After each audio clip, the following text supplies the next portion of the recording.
check your bank account at the end of the month, and nothing looks wrong. Bills paid, savings untouched, maybe even a little left over. So you tell yourself you're doing it right.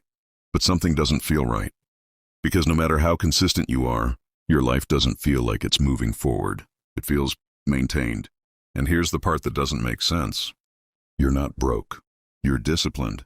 You're responsible. So why does your future still feel fragile? Pause. Because this isn't about how much you spend. It's about what your spending is building. And right now, you're not building freedom. You're building a system that requires you to stay exactly where you are. And it gets worse. Some of the expenses you trust the most, the ones that feel smart, are the ones quietly locking you in. So the real question isn't, where's your money going? It's, what is your life becoming? Because of it? 10. The comfort subscription. It's small. So small you don't even think about it. Streaming, music, apps, subscriptions that auto-renew quietly in the background. You tell yourself, it's just $5, $10, buried, nothing dangerous. But something shifts here, because this isn't about the money. It's about the pattern. You've built a life where comfort is automatic. No friction, no pause, no decision. And that feels good until it doesn't. Because every time your environment becomes easier, you become slightly less intentional. And this is where it starts to compound, not financially, behaviorally. You stop noticing where money goes. You stop questioning what you need. You stop designing your life and start maintaining it. And here's the part no one tells you.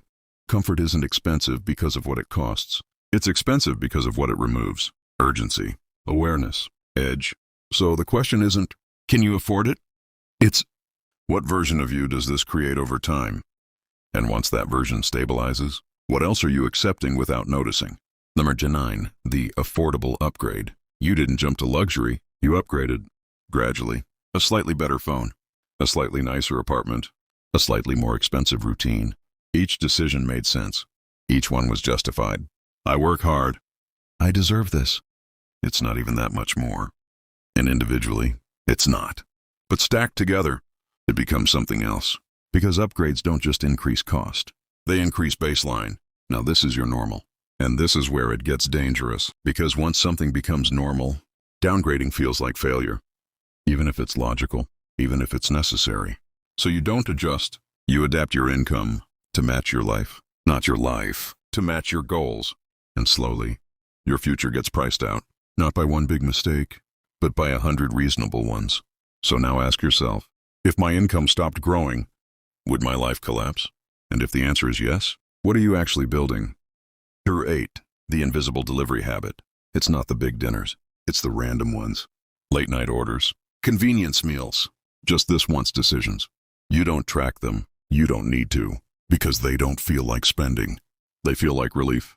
You're tired. You're busy. You don't want to think. So you outsource the decision. And that's the real cost. Not the food. The pattern of avoiding friction. Because every time you choose convenience, you reinforce something deeper. I don't have time to manage my own life. And that belief compounds faster than money ever will. Now here's where it flips. You think you're saving time, but you're actually training yourself to depend on external solutions. And dependency has a cost, not immediately, but structurally. Because a life built on convenience requires constant income to sustain. No income, no system. And suddenly, everything becomes hard again. So ask yourself, am I buying food or buying escape? And what happens when escape becomes a habit? 7, the social spending loop. You don't want to say no. Not to friends, not to moments, not to experiences. Because you've seen what happens when you pull back. You get left out. So you stay in. Dinners, trips, events, all reasonable, all worth it. Until something subtle happens.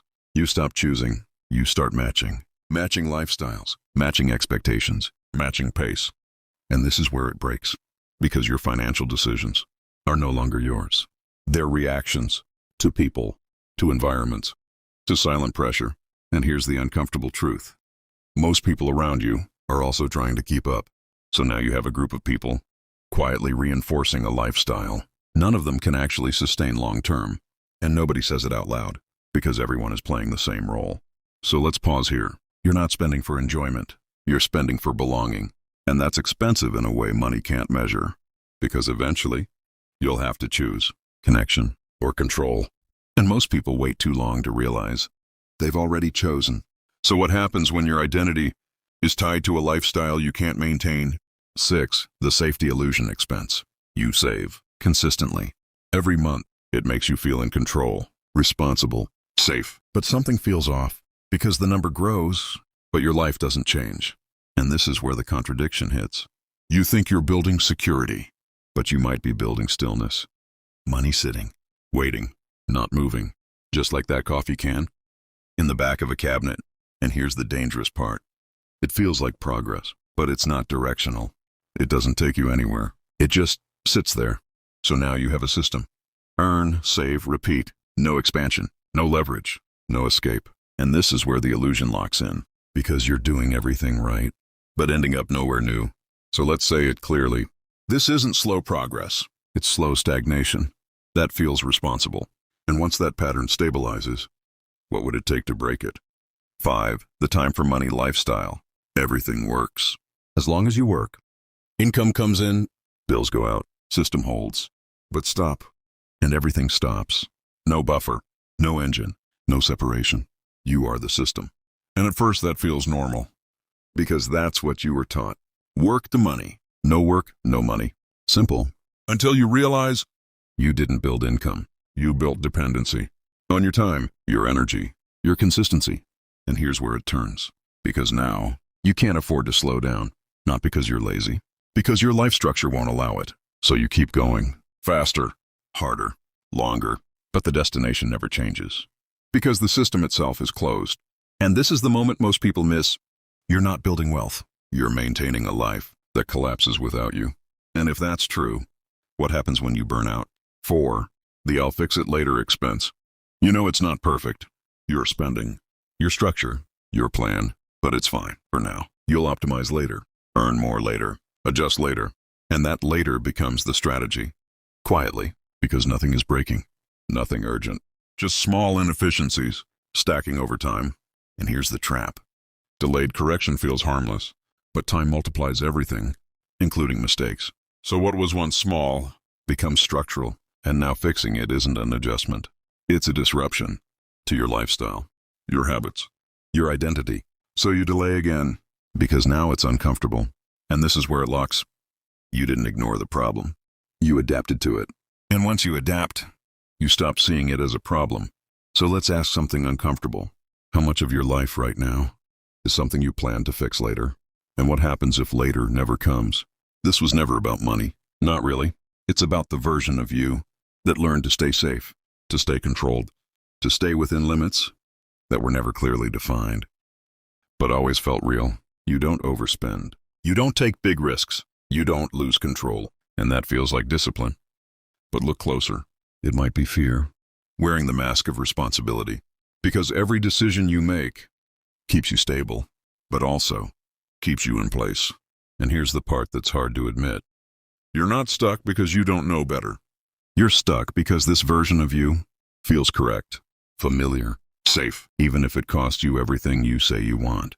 So now the real question becomes, are you managing money or protecting an identity? And if that identity is the problem, what would breaking it even look like? There are 3. The lifestyle lock-in. You built a life. It looks good, feels stable, makes sense.